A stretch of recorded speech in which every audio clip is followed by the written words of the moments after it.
V teh zapisih nekako zaslutimo tudi poskus bolj profesionalne ocene, sicer se še ni zaživelo v tem trenutku v pravnem pomenu, smo pa doživeli v teh 100 letih tudi zlato dobo dejansko likovne kritike. Mogoče še kako misel na to temo? Ja, recimo 60, 70 in 80 še v določeni meri bi lahko tako poimenovali, čeprav v Sloveniji je vedno na prvem mestu, daleč na prvem mestu literarna kritika, na drugem gledališka kritika, pa na tretjem recimo likovna, ta je bila vedno nekako nekoliko manj v spredju, da se tako izrazim. Zdaj seveda so bili, Sloveniji, mislim, pa nas imamo veliko izredno renomiranih umetnostnih zgodovinarjev in kritikov v zgodovini. Res pa je, da gre za mogoče za problem malega prostora, namreč za razliko od nekih večjih okolij, kjer so te sfere produkcije in kritike ločene, gre pri nas pravzaprav za eno tako kohabitacijo. Kritik velikokrat pozna avtorja, se giblje v nekih določenih krogih, zato velikokrat nastopi bolj kot razlagalec ali celo apologet nekega likovnega dela, medtem ko je neka kritika z vrednostno sodbo pravzaprav redka. Tudi te polemike so pri nas zelo redke in je v bistvu, ne bom rekel, da je nestrokovna, ampak je pa relativno benigna, kar se tiče tovrstne neke intelektualne dinamike, neke polemike in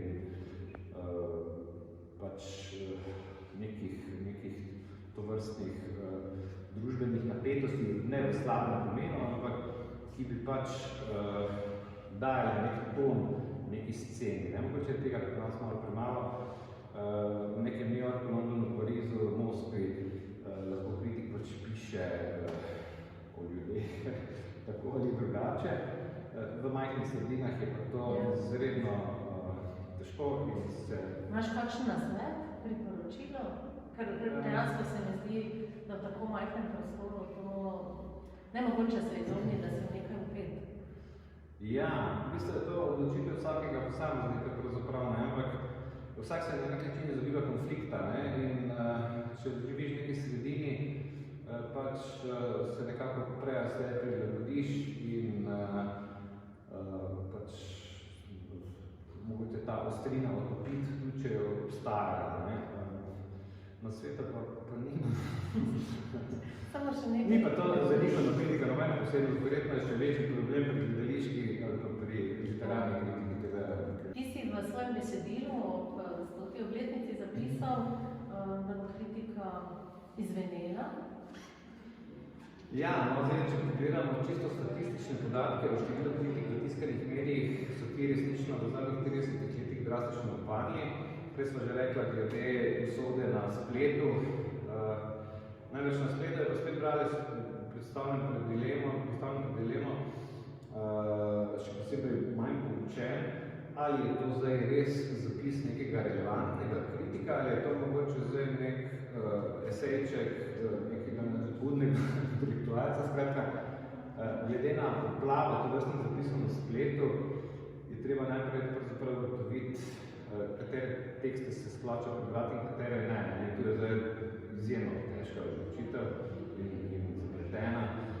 Jaz mislim, da izvenela ne bo, imela bo pa vsaki dan manjšo težo. Ker se vsi gremo na internetu izredno potrošna roba in dan se nekaj preberejo, ker je to že pozabljeno in si ne predstavljam, da bi to lahko nadomestilo kritiko v časopisih. Samo to bi še dodal, si pred 2 letoma je bila neka pobuda o tem, da bi ustanovili slovenski kritiški portal. V različnih društvih kritikov, gledaliških, literarnih in tako dalje so bili kar navdušeni na to idejo, ampak ni zaživela.